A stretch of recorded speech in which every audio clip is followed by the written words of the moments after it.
Today's story comes from the Am I the A-hole subreddit and was posted by AmabangWeird and was titled, "Am I the a-hole for telling my husband to not bring his sick ex to our house and not get personally involved in nursing?" So I'm 35 female and my husband is 39 male. We have been married for 5 years. Before marrying to me, he was with his high school sweetheart for a decade. Apparently, they had compatibility issues and then lost contact. Now, his ex has got a kidney failure and is on dialysis and has come in our city for treatment. And according to my husband, she contacted my husband through a mutual friend. And now my husband wants to help her. Very politely, I had asked my husband, does she not have her own people to help and nurse her? Why contact him all of a sudden after years? My husband was pissed and said, how can I be so petty and immature regarding a patient asking such stupid questions, and that he expects better from me? Then I said, if the situation is so dire, then let's get her a place in our flat in other locality. And if you are so adamant, then let's finance her nursing facility. What is need of getting personally involved like a nurse, and that I don't want to get involved in personally nursing his ex or in her medical recovery process in person, nor do I want to go to see her in hospital with him. And my husband said he is just disappointed in me that I am showing jealousy over a long-ended relationship and cannot show maturity even with a patient. So am I the a-hole? Relevant comments. Commenter 1 says, something is fishy about the response. Kind of sounds like gaslighting. Not sure I have enough context to judgment, but he is asking a lot of you to bring one of his exes into your home. Could be because it's in writing that your offer to help in other ways sounded sarcastic, but I still feel his response is rather strong for him, making a big ask of you. I would possibly ask the same question, but understand that you are not obligated to say yes. Commenter 2 says, did he really say that he wanted the ex to move in? Opie replied, yes, he did. He said it will be better if she is in close-ups. I don't know, I just feel uncomfortable. I'm not accusing him of anything, nor do I have anything against that woman, but I feel sick. Commenter 3 says, caring is one thing and caretaking quite another. Once he starts to help, it is quite possible that her needs will increase. It is also important to consider that her condition may be long-lasting. Not the a-hole. Commenter 4 says, I feel the ex is trying to find a kidney donor. Opie replied, not really, she has a donor, and if she wished she could have got some other shelter, but I don't know why she had to come in my life. If the ex has a donor, why isn't the surgery taking place? Opie replied, they had some issues related to blood antibodies. That is what my husband told me. Commenter 5 says, not the a-hole. This is not jealousy. It sounds like he wants to be the hero and take her in, but do none of the actual work. Also, it is inappropriate. This is his ex, and they don't even know each other anymore. I would die on this hill. If he brings her to your home against your will, you should leave to stay with family or friends. I bet he gets a nurse or gets her out real quick when he has to do the caretaking. Commenter 6 says, and the fact he just decided this expecting the Opie to just take on this kind of work is crazy of him. Stand your ground, Opie, you're going to be fine if you do. Opie replied, exactly, he said this with a poker face that he would want me to merce like, what did I don't know if I recognize my husband anymore. That I dated this man for 4 years, have been married for 5, have 2 little 3-year-olds, and he is angry with me not wanting to see his ex in hospital and not wanting to nurse her. Opie responds to multiple downvoted comments about helping a friend out in need. Opie says, old friend, they were not in contact for years. And she's not just a friend, she is his ex, someone who is way more emotionally intimate relation than a friend. And your taxes assertion just proves my point. We indirectly financially sponsor for health of strangers. Don't go on getting involved with them in person, wanting to stay at side as an emotional support tool. And just because you and your folks are okay with strangers in home, it does not mandate everyone to do it. Since you are so open to taking care of strangers, please take my husband's ex too in your kind and compassionate vicinity. Commenter 7 says, is your husband a nurse? If she's dying and he wants to visit with her, what's the big deal? At the end of one's life, it's not uncommon to want to reach out to old friends and family for closure. I don't really understand the jealous and outrage. This feels like a massive overreaction. Has he been unfaithful before?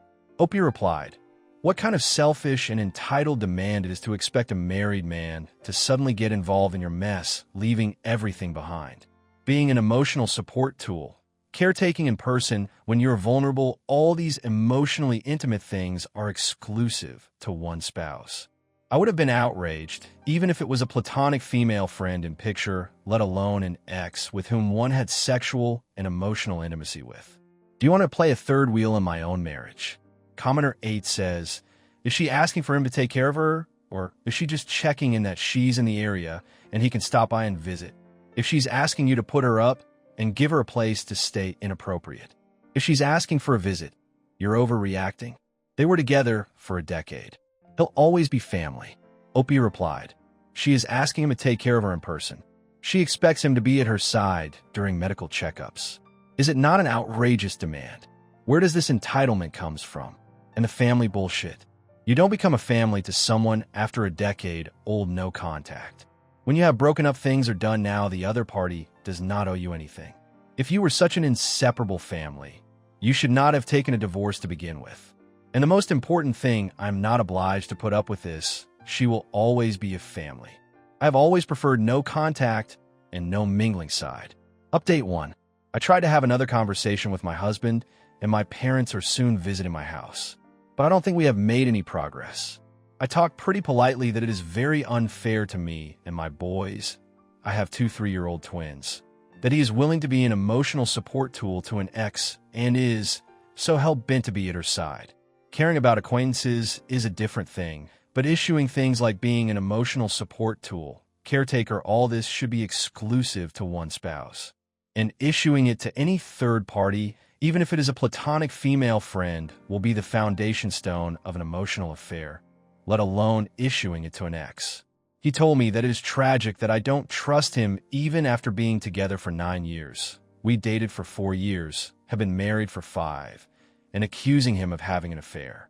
It is natural for people to care about their loved ones, acquaintances, especially when they're sick, and being an emotional support tool, being a caretaker, being at one's people's side is the bare minimum one can do and does not automatically translate into an emotional affair. And it is sad that I'm so narrow-minded that I am taking offense in him being personally involved with his ex ideally. I too should have volunteered to help his ex, visited her, consoled her, shown some empathy instead of being an insecure person.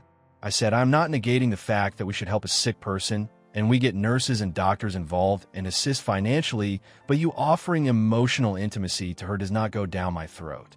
He once again said, tossing just money to a sick person is so cold-hearted on my part, and a patient needs to see that people are available for her. To which I said, I am not obliged to be available for her, nor are you. Nobody will blame you for not taking responsibility of your ex's life troubles. He cut me in between and said what a selfish take, and how he will be selfish to not respond properly to a person asking help. Cleveland, my twins woke up, and our conversation ended. Additional information from Opie in comments. Opie says, I would like to share my reflections and lessons that emotional infidelity is real.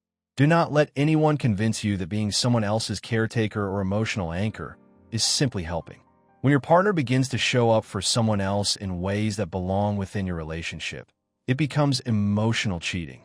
It starts quietly under the label of compassion, but it erodes trust just as surely as any affair. Illness does not erase boundaries.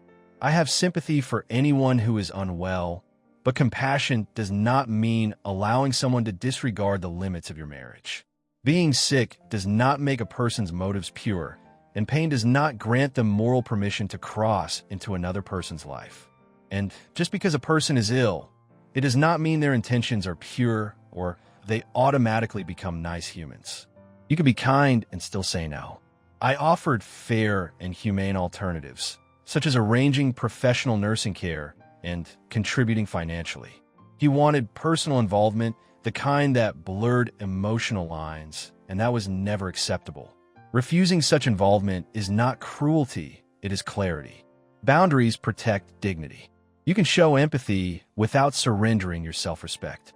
It is not selfish to insist on peace within your own home. The people who call it insecurity often fail to understand that boundaries are the foundation of mutual respect.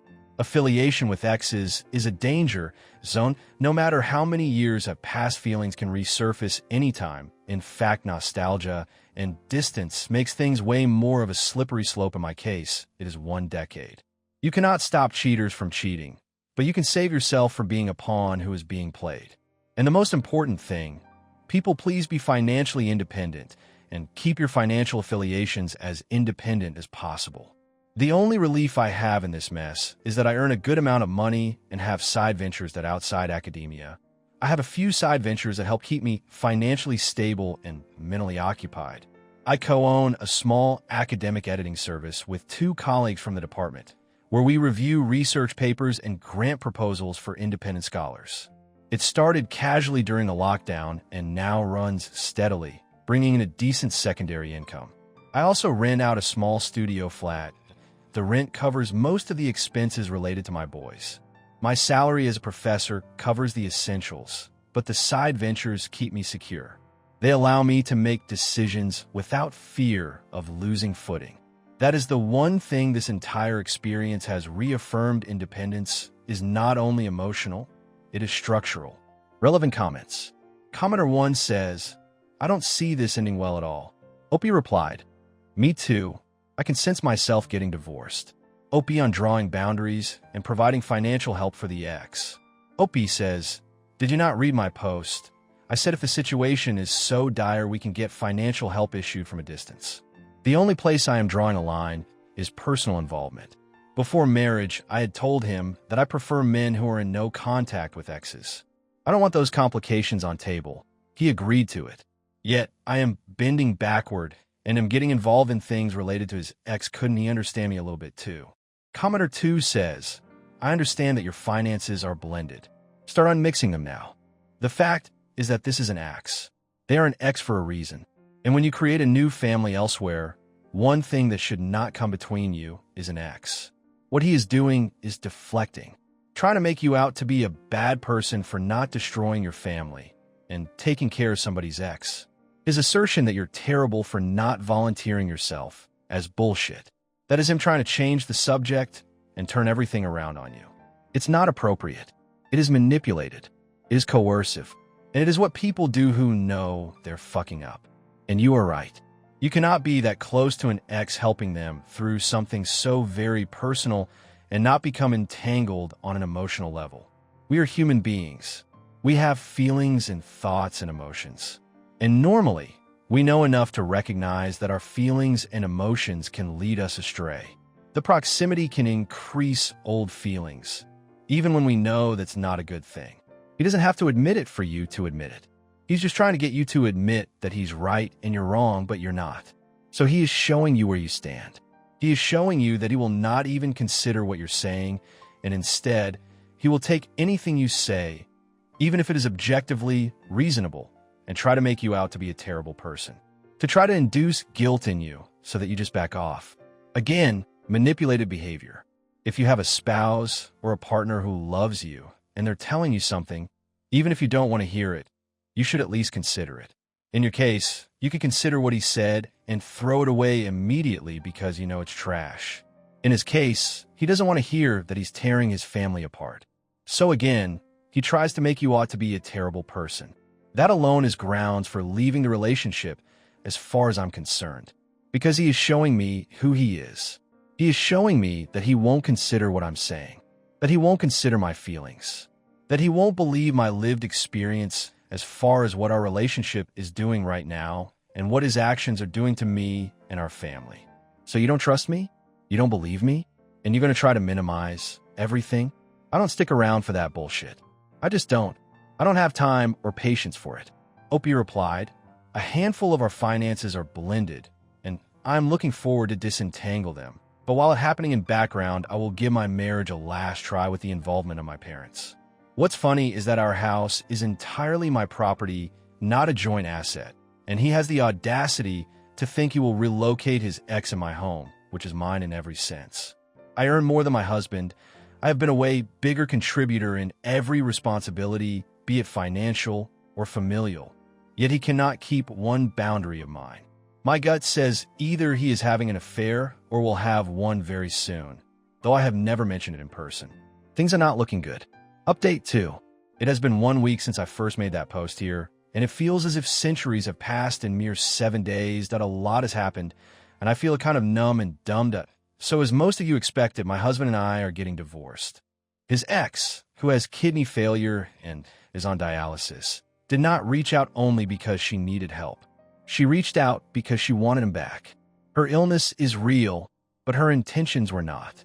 She eventually admitted that to me directly, and she was quite blatant in this regard. Maybe her illness has made her irritable and scornful, but that is how it was. Right now, I feel strangely calm. It is not unexpected, but I am still unable to process that a man can leave a relationship of 1 decade with 2 kids.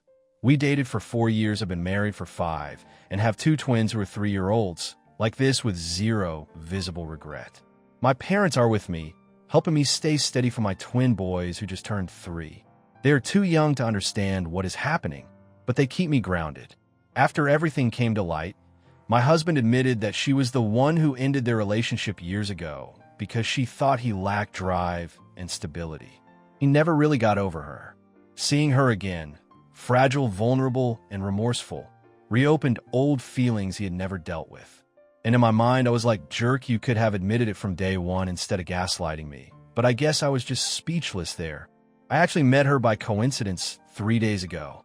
My husband had been visiting the hospital frequently, and one afternoon, he forgot his insurance file, which also contained some of our joint investment papers. Since I was disentangling things from him in background while waiting for my parents to come and giving my marriage a last chance, I had gone to collect it from the administrative office at the dialysis unit. The dialysis unit was tucked in a quieter wing separated from the main outpatient block. Outside, the renal chamber waiting area was attached. I was standing there waiting for the administrative officer to bring out the insurance file when she appeared with a nurse. She recognized me right away, and before I could even introduce myself and told the nurse to give us room for a moment, the nurse was hesitant in leaving an immunocompromised person, but she insisted on a couple of minutes of privacy, and then she asked me, "You are my husband's name? Wife, right?" I swear to God, I have not met this woman for once, so I don't know how she recognized me in a glance. I said yes. She asked me to sit down for a moment, and then she said, "I was planning to bring this up gradually to you, but it is better we met here. I guess today or tomorrow you have to know this. There isn't any use beating around the bush. So I will straight come on the point. I know you probably think I'm intruding, but I never stopped loving him. I was like, what the actual fuck? No way it is real. And in reality, she was married to another man for a while who I guess died in some accident. So it is not like she was some cinematic protagonist spending her life single pinning for my jerk of a husband, as she was sounding. I was the one who ended things, and I regret it deeply. I just want to be with him again, even if it's only for whatever time I have left. I swear to Almighty sitting above 7 heavens, I am not exaggerating a single word. These were her exact words. I left the file counter without saying anything. In the side corridor near the elevator lobby, I would have burst into violent sobs had nurses and other people not been moving there too. When I got home and told my husband what had happened, he did not deny it. He said he could not help how he felt, and that being around her made him realize he still loved her. At this point, I did not think I had anything else to say. I am now a single mother of twin boys, and honestly, I am fine. I earn much more than my husband, and the house we live in is entirely my property. The apartment is in the Southern Academic District, not far from the old university campus where I teach. It is a 3-bedroom flat on the 4th floor of a quiet residential block. I bought it 7 years ago when I was promoted to associate professor, using my savings and part of a research grant I had received for curriculum development. When this all came to light, I asked him to leave, and he did. It was not a dramatic fight. I told him calmly that if his heart was with her, that is where he should go. There is no legal obstacle in it. He had contributed little to the mortgage or maintenance, and the property was always mine. He did try to bring up we are intertwined on other financial fronts. And honestly, even if it is partial entanglement, what complicates things now are the shared investments and educational funds we set up for our twin boys. We have a joint mutual fund account, a children's savings bond, and a small commercial investment in a co-working space near the railway junction. The co-working space investment is another area of dispute. Although the capital came from me, the business registration lists both our names for tax convenience, which was his idea only. Now he is attempting to claim half the profits from the current lease cycle that my lawyer has filed for a forensic accounting review to prove the monetary trail originates from my personal savings. This is looking exhausting in theory only, and there are a few more entanglements that will be too much to type, and not to forget the legal proceedings of divorce, which we have not started yet, and not to forget custody stuff. Relevant comments. Commenter 1 says, I'm not sure what the laws are where you reside, but does he have claim to half of your earnings since you make more than him? He's in for a rude awakening when he realizes the fairy tale love story is nothing but that, a fairy tale. The fog he's under will eventually lift, and his pathetic self will come crawling back to the safety net you've built for him. He's still a loser, and his ex most likely will figure that out soon enough if she doesn't pass away before that happens. Opie replied, No alimony laws don't work like that here in my country. He would not have any claim on my hard-earned money. It is just the investments we have done together, or the financial fronts where we are entangled, is a mess that will take time to be sorted properly. I will be putting an update when I am done handling these things. Commenter 2 says, The dying ex is a trash human, but your SDX is one as well. I guarantee after she dies and he grieves, he will try to crawl back. Fuck that. Out of curiosity, do you guys have mutual friends who are taking a side in all this? Opie replied, Not yet. People outside home are unaware of our divorce yet. We have not started our official splitting process. And we have very less mutual friends. At best acquaintances. I am a pretty private and introvert kind of person, and my entire circle is from my university, teacher, researcher students, and his circle is different. Commenter 3. This post seems so silly.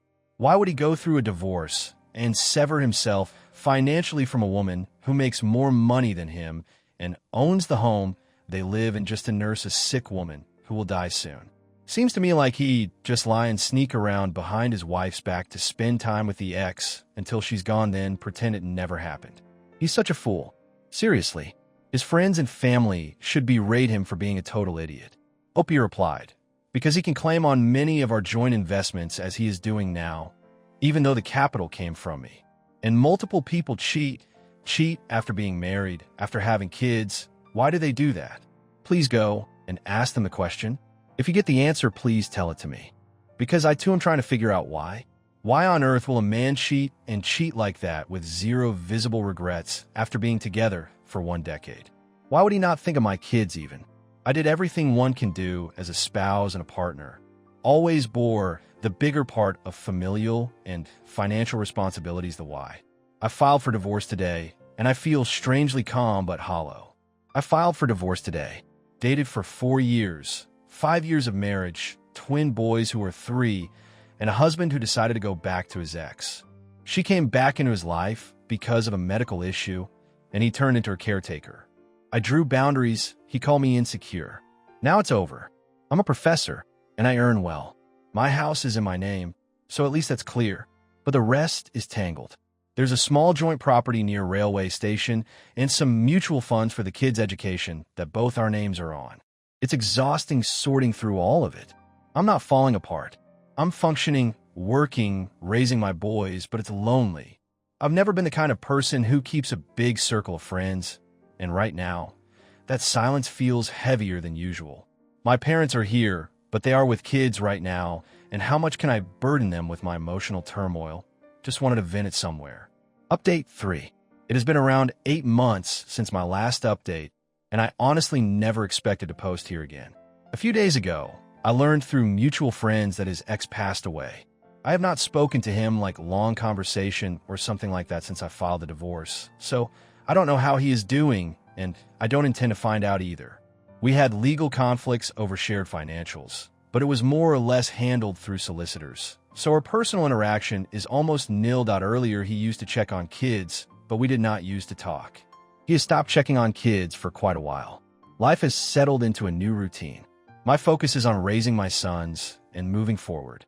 They're growing up quickly, and they deserve stability more than anything else. I had suicidal thoughts, self-esteem issues in the beginning, but I guess I am doing mentally better now. I just thought I should update you guys. Thank you to everyone who offered advice and kindness when I needed it. Top comments. Commenter 1 says, please don't take him back when he comes crawling back to you. He should rot for what he did. Commenter 2 says, he's not even checking on his kids? Yikes. He had more sympathy for his ex than he does for his own living children. I hope you and the kids are doing well and don't miss him. Commenter 3 says, glad life has settled with a new routine and you're getting on a path for yourself and your children now growing up. It's in his choice of not checking on the kids which will bite him in the ass. That is not your responsibility nor your concern ever. It will be on him. I do hope you are kind to yourself during this time, and I do hope you alongside your children can move from this chapter of your life once it is all settled. You're doing the best you can, and you're taking steps of that. I'm glad you're doing better mentally at this time. I do wish you and your children the best.